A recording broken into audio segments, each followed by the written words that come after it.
Hello everyone, in this video we will focus on calendar management for virtual assistants. So, let's start. Okay, pinakauna, ano ba yung calendar management? So, calendar management, sa term natin, simply pag-organize lang ng kalendaryo, pag-manage, pag-organize. It's the process of efficiently organizing and scheduling appointments, meetings, and events using digital or physical calendars. Yes, and para ma-make sure nyo din na ma-double check ninyo yung mga calendar, lalo na kapag yung mga CEO or business owners, yung target ninyo na i-client, mostly talaga sobrang busy nila. No, sobrang busy nga natin, lalo pa sila na multiple businesses sila. So you have to use both digital, yung Google Calendar, and iba pang mga apps pwede nyo yung gamitin, and physical calendars. Pwede nga kayong gumamit din ng mga sticky notes, kaya na nakikita nyo sa picture, para double talaga yung reminder sa inyo, no? Kasi kapag VA kayo guys, sobrang dami ninyong dapat, hindi pwede talaga na careless, hindi pwede yon. Dapat na aware kayo sa mga schedules, lalo na kapag full-time VA talaga kayo yung assistant. Kasi minsan nakakalimutan talaga yun ng mga clients ninyo, yung mga appointments nila, kaya kayo yung magre-remind sa kanila. Kita niyo yun sa mga movie na may mga nakasunod na mga assistant dun sa boss. O, parang ganun kayo. Pero virtually nyo lang gagawin. Kukulitin nyo sila. So, why do we need calendar management? Obviously, we need it para to stay organized. And then, para din makapag-save tayo ng time. Efficient yung time management natin, no? Hindi nasasayang yung oras. Alam natin, lalo na ngayon, sobrang dali lang ng oras. Minsan, nakaupo lang tayo. And then, ilang oras lang, hapon na agad, gabi na agad. So, napaka-importante ng calendar management. Kasabay na din dyan yung time management. And avoid scheduling conflicts. Yes, ito, you have to be fully aware na hindi mag-overlap yung meeting schedule. For example, guys, if may client meeting din, yung client ninyo, may maka-meeting siya, may appointment siya, then imagine if nag-overlap yung schedule ng dalawang kausap niya sana. So, syempre, they will feel disrespected, no? Kasi yung time is gold, lalo na sa culture nila. Sa atin mga Filipino, parang okay lang na i-move natin yung schedule, pero sa kanila, no. Kasi, yun nga, it's a way of showing respect. And then, that's it for... Okay, this time, ano ba yung mga skills na matututunan ninyo kapag you know how to manage a calendar? Siyempre, number one na dyan, yung time management, kasi partner naman yan silang dalawa. Hindi pwede na wala yung isa, no? Para silang wheels sa isang bike. So, kung may calendar, meron talagang time. Malalaman nyo din kung paano mag-prioritize, kung ano yung mga dapat i-prioritize nyo na task, yung kailangan talagang gawin now. What is important now? Hindi tomorrow, hindi next week. What is important now? Yung talagang totoong urgent. And then, attention to detail. Yes, sabi ko kanina, para maiwasan ninyo mag-overlap yung mga time schedule and appointments. Communication skills. Yes. Kasi, for example, yung client ninyo, uutusan kayong mag-book ng resto for dinner with his family. And then, kailangan mong mag-communicate first sa client and then sa choice of resto nila. Now, paano kung puno yung resto? So, you have to learn how to communicate with the representative ng resto at saka mag-problem solve. So, since alam mo yung schedule ng client mo, ikaw na yung pipili ng time or ano ba if you have to offer new suggestion na resto na same lang din, ka-level lang din ng gusto ng client. And then the tools, pinaka-popular, Google Calendar, MS or Microsoft Outlook, and then yung Calendly, booking schedule. Pero in this video, tuturuan ko kayo yung Google Calendar kasi I notice marami pa rin ang hindi alam kung paano i-optimize yung paggamit ng Google Calendar, pag-maximize nun. So we will focus on this since this is basic. MS Outlook and Calendly will be in the ladderized program under intermediate training. So for now, we are beginner or entry-level training. Basic. And ano ba yung mga job titles? Kung alam nyo na mag-manage ng calendar, pwede kayo mag-search ng roles under calendar manager, calendar administrator, calendar organizer, may typo error, or virtual scheduler. Okay, we already discussed some of this earlier. Importance of calendar management, ma-optimize yung time, ma-prioritize yung task.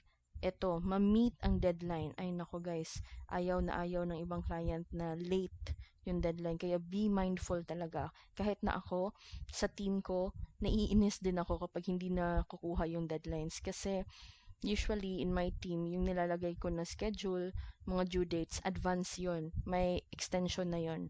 Kaya kapag hindi na nagawa yon, talagang naiinis ako. So, imagine, lalo na sa mga client ninyo na super busy nila and culture pa nila na talagang hindi late, no?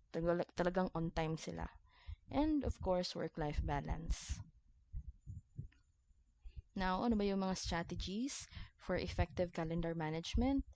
First, you have to maintain a centralized calendar.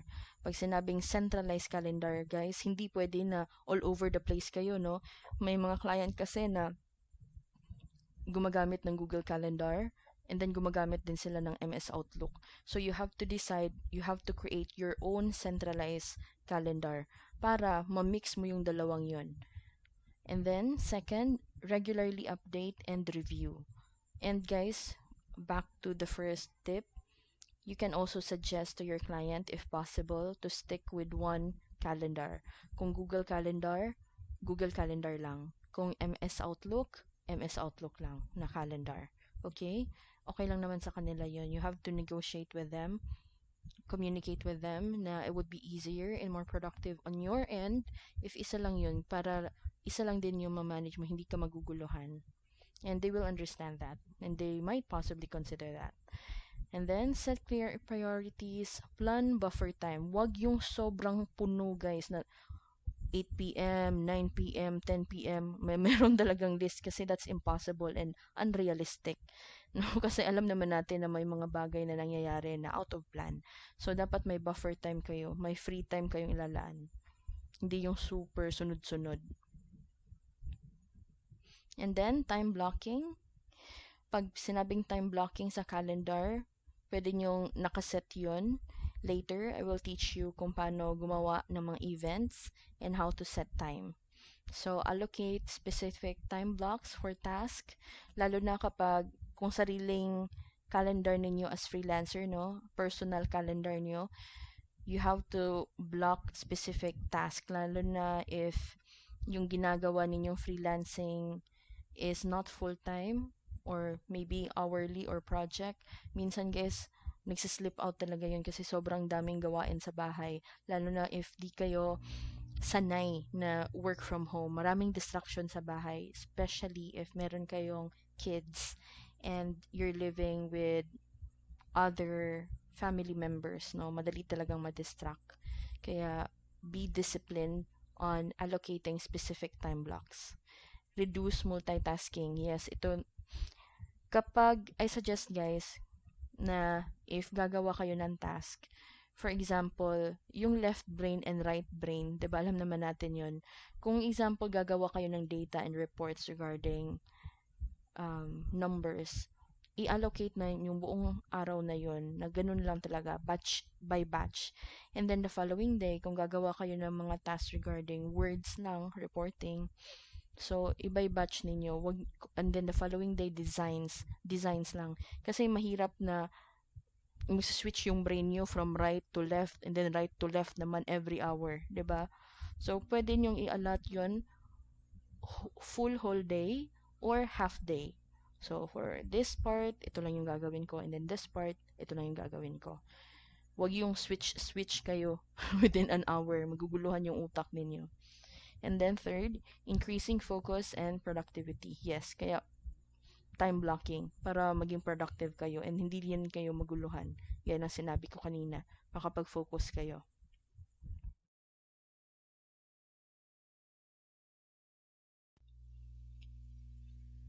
This time, tuturuan ko kayo how to manage Google Calendar. Make sure na you are using your freelancing browser. And nakalogin na dapat yung browser sa dedicated freelancing email ninyo, gaya ng tinuro ko sa inyo sa previous videos. Now, all you have to do, hover your mouse dito sa Google Apps icon, itong multiple dot, click, and then choose Google Calendar.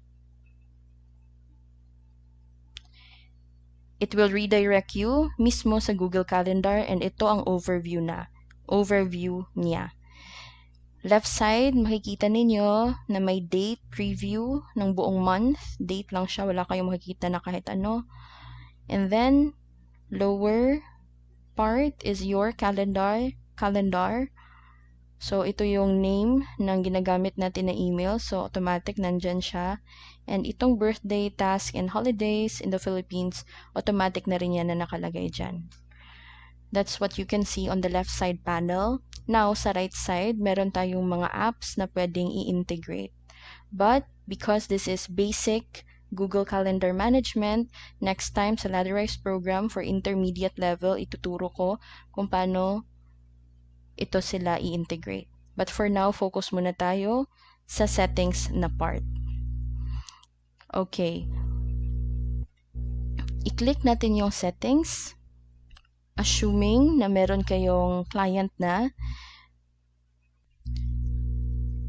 it's very important na alam ninyo yung schedule nila. Kasi nga, VA kayo yung virtual secretary, virtual assistant. So, dapat meron kayong alam sa schedule nila. And how to do that?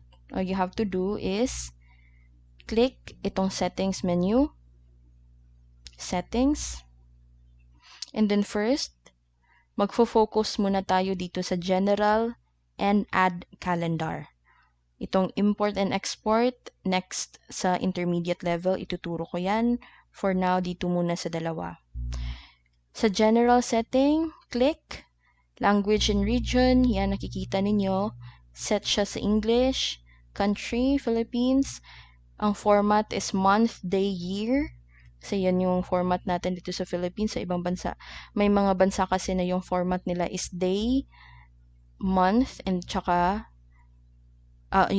year, month, and tsaka day. Ganun yung format. Pero dito sa atin, month, day, and then year. Yung time format naman, kung mas sanay kayo dito, PM, AM, sa 12 hours, you can also choose 24 hours. So, it's all up to you kung ano yung preference ninyo. So, that's it for language and region. Now, let's go sa time zone. Itong time zone, syempre, kasi nasa Pilipinas tayo, so, Philippine Standard Time.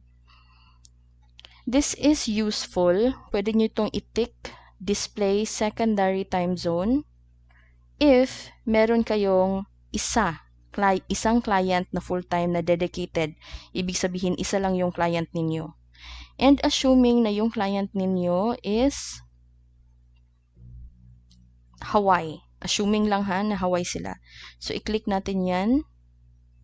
And then, make sure din na na-label ninyo yung mga time zone. So, yung Philippine time zone, that is you. So, lagyan nyo na lang ng me.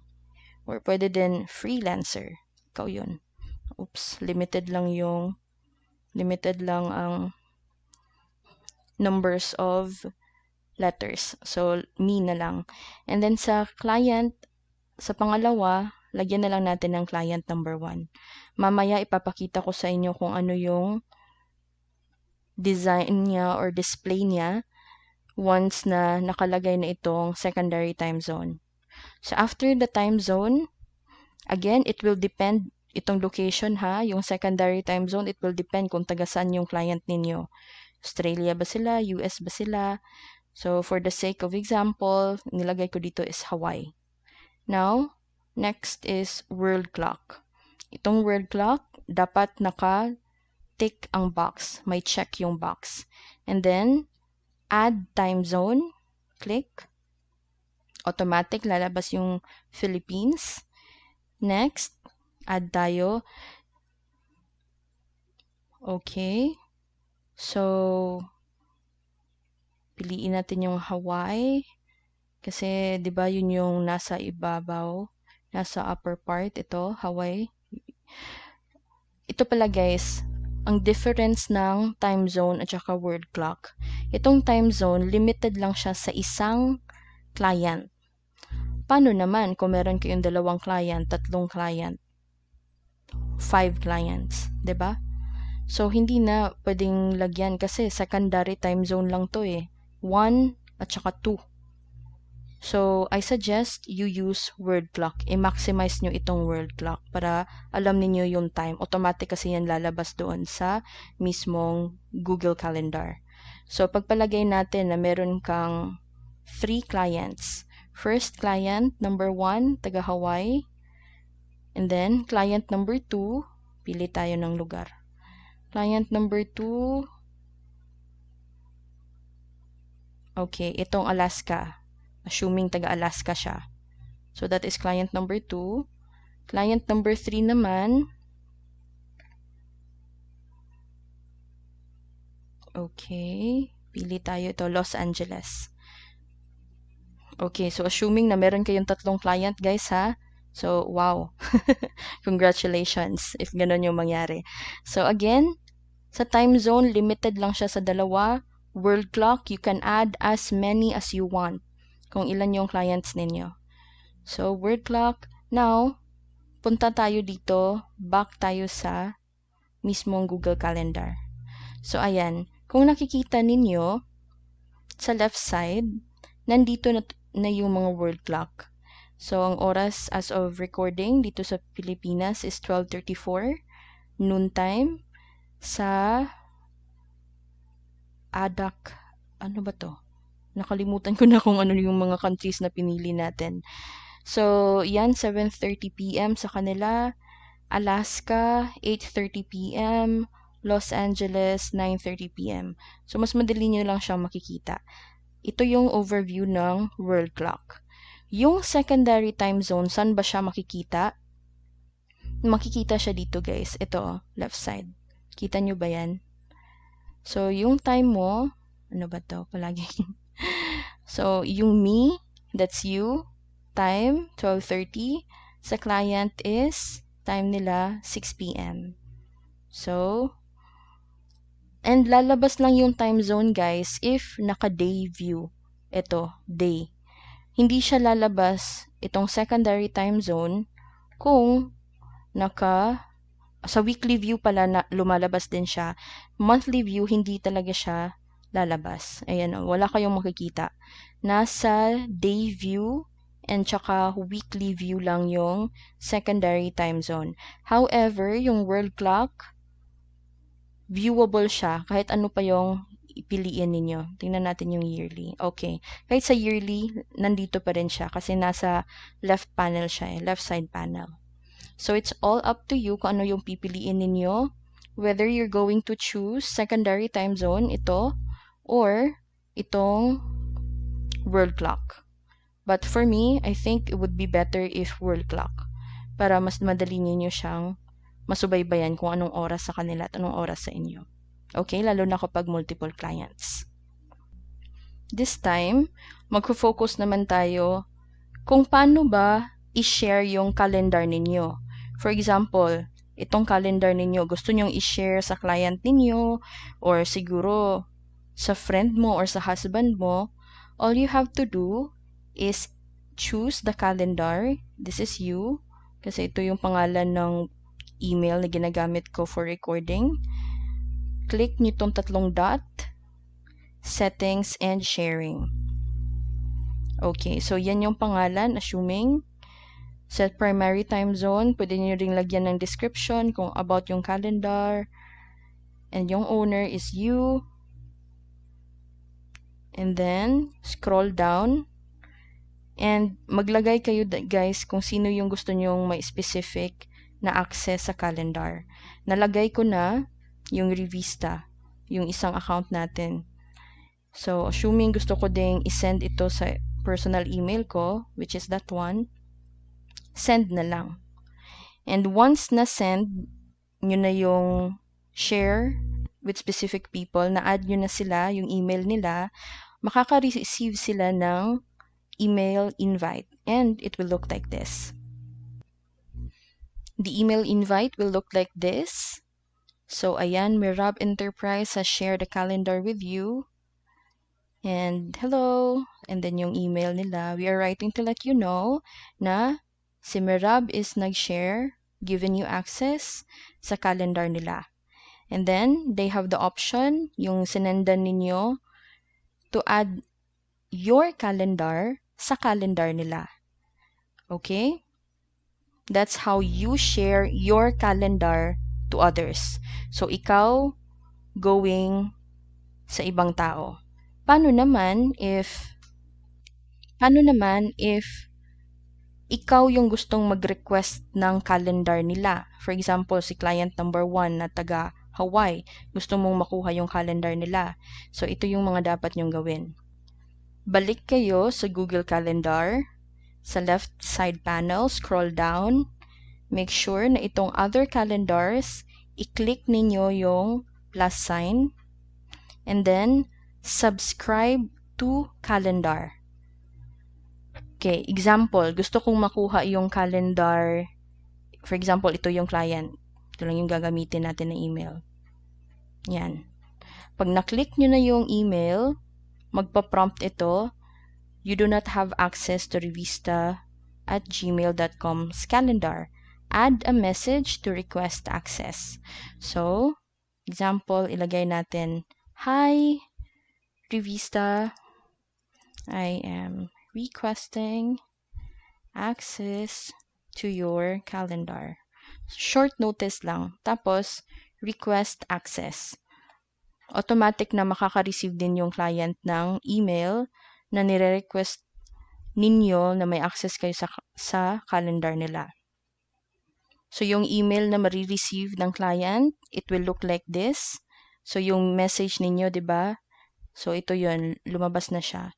So, to accept this request, please visit. So, si client na ang magkiklik niyan. Kung may access kayo, pwede na din na kayo yung mag-click niyan. Okay? Now, you might think na sa Google Calendar ko, nakikita ko lang is yung public holiday sa Philippines. Ayan o. All Saints Day, All Souls Day, Bonifacio Day. And gusto ninyong makita yung mga public holidays sa country ng client ninyo. How to do that? All you have to do is, again, punta kayo sa left side panel. Excuse me. And then, other calendars, again, click plus sign. Browse calendars of interest. Click. And ida-direct na kayo dito. Yan, birthdays, kung yung meron na kayong mga email contact ng mga friends niyo, ng family niyo, automatic na yung lalabas yung birthday nila as long as naka-check yan. Okay? Make sure na naka-check yan.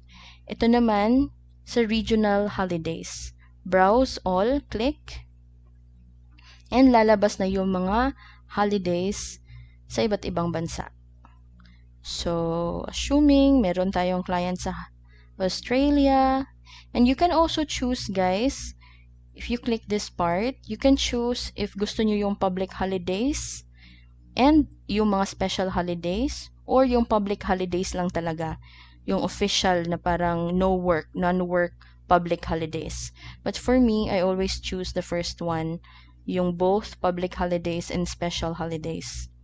Kasi gusto kong makita kung ano yung mga holidays nila. Now, we have Australia. Let's choose other country. Let's choose na lang UK and US. Okay, ayan, Philippines, nandyan na. UK, where are you? Ayan, UK and then US. So, ayan, napansin nyo guys, automatic na siya nag-change, no? Nagsisave, so you don't have to do anything. Tick na lang. Need nyo na lang mag-click. So, ayan, nasa left side, kung babalik tayo sa calendar, automatic, lalabas na yung mga public holidays sa country ng client ninyo. Okay? Other calendars. Okay, this time, assuming na meron kayong team, gusto nyong gumawa ng calendar specifically sa team ninyo or di kaya specifically para sa family ninyo. This is very helpful kung kayong lahat busy kayo, no? Lalo naman yung mga Gen Z, millennials, alam naman nila kung paano i-navigate itong calendar, Google Calendar. What you have to do, again, left side panel, scroll down, other calendars, click itong plus sign, and then create new calendar.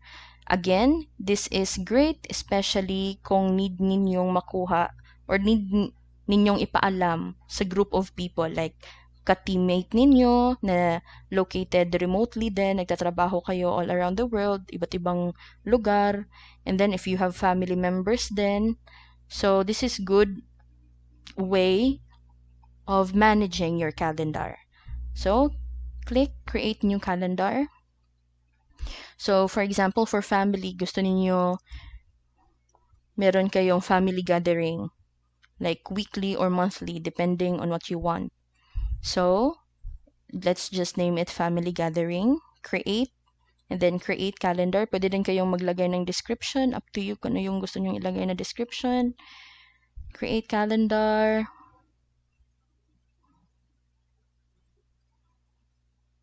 Okay, so ayan, kita nyo guys, family gathering, nandyan na siya. And then, imagine meron kayong team. So, siguro, team meeting or team vacation, ganun. Lagay na lang natin. And then, create calendar. Lalabas na din siya sa left side na meron na kayong iba't ibang calendar dito. Kung babalik tayo, ayan, automatic na siya na makikita. Okay? Now, paano ba gumawa ng event? For example, isang calendar lang to tapos meron kang calendar for freelancing, meron kang calendar for family, calendar for team. So, paano ba yon na ma-save sila sa tamang calendar? Hindi siya ma-save, hindi siya ma-mix, no? Na, for example, yung family mapunta dito sa freelancing mo na calendar or yung freelancing calendar mo mapunta dito sa team or vice versa. So, paano ba yon na hindi siya ma-mix? Okay, assuming na meron kayong gagawin na, okay, for example, family gathering. So, since holiday ngayon and gusto nyo mag-family gathering ngayong weekend, pagpalagay natin November 5, Sunday, all you have to do is hover your mouse dito sa box na November 5. Click, and then automatic lalabas yung preview. Preview na pwede nyong lagyan ng mga details for the event. Pero guys, I suggest na hindi kayo dito mag-type. No. Why? Because limited lang yung makikita nyo dito na information. Every time nagagawa kayo ng event, make sure na i-click ninyo itong more options. After clicking the box, more options. Okay, so ayan na. Type natin, family gathering. Anong time ba? November 5, all day? Okay, sige. Probably whole day. Whole day yung family gathering. And then, pwede kayong maglagay ng location. Assuming na gusto ninyong magsamal. Pumunta ng Samal, maligo with your family. So, lagay nyo yung location. And ito yung pinaka-importante guys. Itong calendar. Itong icon na ito. Make sure kasi yan Merab Enterprise. Dapat piliin nyo yung tamang calendar. Okay? Dapat itong family gathering. Kasi this is for family event. And earlier I told you, itong first one is for freelancing, ito for family, ito for team. Kaya make sure na tama din na save sa tama na calendar. Okay? You can also choose, piliin yung tamang color para di kayo maguluhan. For example, for family, you can choose yellow, sa freelancing, blue, at saka sa team, orange, ganun. So, pwede kayong maglagay ng dito, note, or other description. Pwede nyo din ilagay yung FB page link ng resort. Pwede nyo din ilagay na dapat BYOB. So, it's all up to you, no? Pati yung fees ng entrance fee, mga ganon. All up to you guys kung anong ilalagay nyo sa description. Kasi family naman to na calendar eh. Okay? Family. And then, last thing you have to do is of course to add guest. So, add guest. Type nyo yung mga email nila. Ayan, for me, lagay na lang natin yung dalawa. And then, click Save. Would you like to send invitation emails to Google Calendar guest? Of course, guys, gusto natin para ma-notify sila. Kasi kapag sinabi mong don't send, hindi sila ma-notify. So, make sure na yes yan. Send. So, ngayon, baka isipin mo, ang gulo naman, ang dami na, isang calendar view lang, pero, ayan, ang daming calendars na lumalabas. Gusto ko makita yung family gathering lang na calendar. Paano ba yon? Okay. Make sure to hover your mouse sa calendar na gusto nyo lang i-view. And then, once na ma-hover na yung mouse, mag-gray out siya, i-click ninyo itong tatlong dot, and then choose Display This Only. Automatic, mawawala na yung ibang calendar. Okay? Lalabas na lang yung family calendar. Gusto nyo din yung freelancing calendar nyo lang? Same thing. Click 3 dots, display this only. Since wala pa naman tayong ginawang event para sa calendar na to, so wala. Empty siya. Gusto nyo naman na makita lahat, no, tick nyo lang. Tick nyo lang lahat tong boxes na yan. Okay? Ayaw nyo naman, gusto nyo isa-isahin. So, ganyan. Okay, for example, gusto ng client na mag-meeting kayo. Sabihin niya, hey freelancer, I would like to talk to you on Monday. Please send a calendar invite. So, all you have to do, Monday daw, so that is November 6. Click, hover your mouse again. Click nyo yung box under November 6. And then, more options. Again, wag dito ha. Wag kayong maglalagay ng details dito kasi kulang yung ibang details dyan. More options. Then, client 1. Pwede natin lagyan meeting. And then, client freelancer. So, alangan naman guys, all day yung meeting nyo, which is not, diba? So, tanggalin nyo itong tick off that box, and then change the time. So, make sure na yung time zone is same sa time zone ni client. So, naka-Philippine time yan. Choose natin yung Hawaii. Okay. So, sa Hawaii time, and then, sa time ng client, siguro gusto niya around 11 a.m. So, 30 minutes lang. 11 a.m. to 11:30 a.m., November 6, and then time zone, Hawaii, depending sa location ng client. And then, add location. Pwede niyong i-copy and paste yung link, Zoom link dito. Notification kung gaano katagal gusto nyong i-notify kayo ni Google bago yung event. So, you can choose 30 minutes, 15 minutes, 10 minutes. Usually ako, 15 or to 10 minutes kasi always naman ako nasa laptop ko. Kaya nilalagay ko dyan 15 minutes. And yung calendar, guys, make sure na you are using the right calendar, okay? Baka kasi malagay ninyo sa family, sa team, ito yung Merab, ito yung ginagamit natin for freelancing, for example lang. So, yan. And then, yung color coding, kung ano yung color ninyo ginagamit for freelancing. And then, yung description. Description, dapat nakalagay yung date, time, plus the time zone. Pwede nyo ding lagyan ng dalawang time. Time mo, PH time, Philippine time, at saka time zone ng client mo. And then, what else? Yung link, Zoom link. And then, yung description or yung agenda ng meeting ninyo or whatsoever. Or kung meron pa kayong request or requirements, ilagay nyo na din dyan. And then, after that, make sure na ilagay nyo yung email ni client. For this part, example, ito yung client, si Revista, at saka yung personal email ko. And then, click Save. Would you like to send invite? Again, send. So, automatic na siyang lalabas.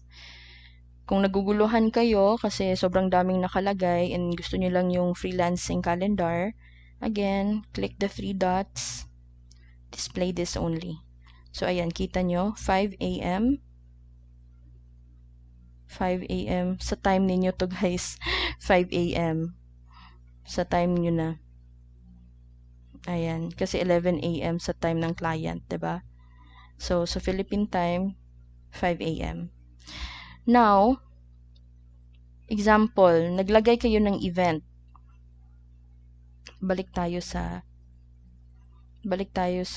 view lahat ng calendar. So, example guys, meron kayong ginawang event, 'di ba? Gumawa tayo ng family gathering event. Ito. Tapos, hindi kayo makapunta. Gusto niyo siyang i-change yung owner ng event. Kasi nga, hindi kayo makakapunta eh. So, yung kasama nyo lang, yung teammate nyo lang, o yung isang family nyo lang yung makakapunta. Gagawin nyo is to click that event in the calendar. Click nyo yon. And then, click nyo itong pencil, edit event. And then,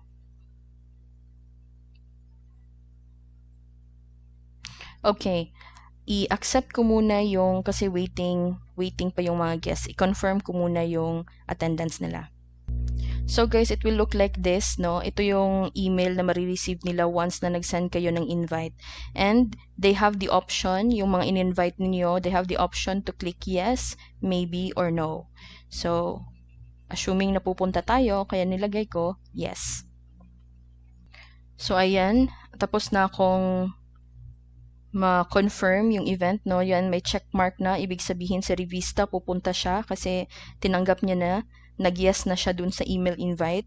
And ikaw na event owner, yung gumawa ng event, which is si Mirab, hindi siya makakapunta for whatever reason, and gusto mong i-transfer yung ownership kay Revista kasi nga hindi ka makakapunta. So, anong gagawin mo? You have to click more actions, and then change owner.